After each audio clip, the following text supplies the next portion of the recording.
பருப்பு வடை. நீங்கள் மிக்சியில் போட்டு ஆட்டி செய்வீங்க, அப்படி இல்லைன்னா ஆட்டு உரலில் போட்டு அரைப்பீங்க. என் வீட்டில் ரெண்டும் இல்லை.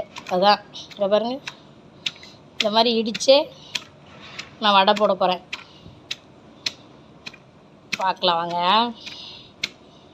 ஃபுல்லாத்தையும் இப்படி இடிச்சிட்டு காட்டுறேன்.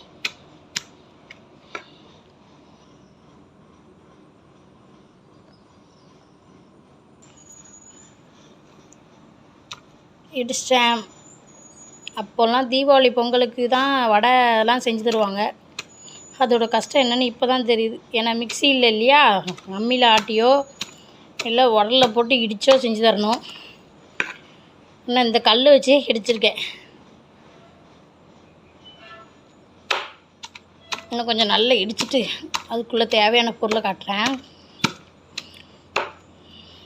வடைக்கு தேவையான உப்பு, ஒரு வெங்காயம், பச்சை மிளகாய் 2, கொஞ்சோளம் இஞ்சி, பூண்டை வந்து நல்லா தட்டி போட்டுக்கோங்க, அப்போ தான் மணமாக இருக்கும் எண்ணெயில் பொரிக்கும் போது. கொஞ்சம் பெரிய சீரகம், இவ்வளோத்தையும் ஒன்றா போட்டு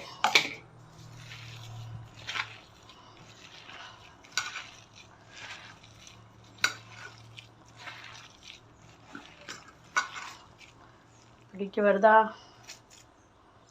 வருது.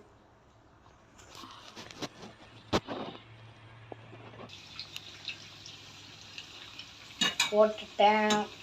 ஆல்ரெடி எண்ணெய் நல்லா கொதிக்க வச்சுருந்தேன். நல்லா மொறுன்னு வெந்துட்டுருக்கு. சப்போஸ் இந்த வீடியோ பார்க்குற ஒரு 30 வருஷத்துக்கு பின்னாடி இருக்கிற அம்மா மரம், அக்கா மரம் யார் பார்த்தாலும் இந்த மாதிரி நீங்கள் செஞ்சுருந்தீங்கன்னா எனக்கு ஒரு லைக் போடுங்க, என் சேனலுக்கு ஒரு சப்ஸ்கிரைப் பண்ணுங்கள். நான் பழைய காலத்தை உங்களுக்கு திருப்புறதுக்காண்டி நான் திருப்பியும் கொஞ்சம் கொஞ்சமாக ட்ரை பண்ணிட்டுருக்கேன். என் ட்ரை நல்லா இருந்துச்சுன்னா எனக்கு ஒரு சப்ஸ்கிரைப் பண்ணுங்கள், எனக்கு ஒரு மோட்டிவாக இருக்கும். ஒரு பேட்ச் முடிஞ்சது, இன்னொரு பேட்ச் மாவு கொஞ்சம் உள்ளதுக்கு.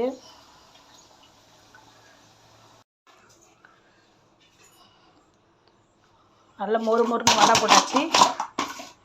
வடை மொறுன்னு இருக்குது. அந்த காலத்தில் நம்ம அம்மா போட்டு தந்த மாதிரி இருக்குது.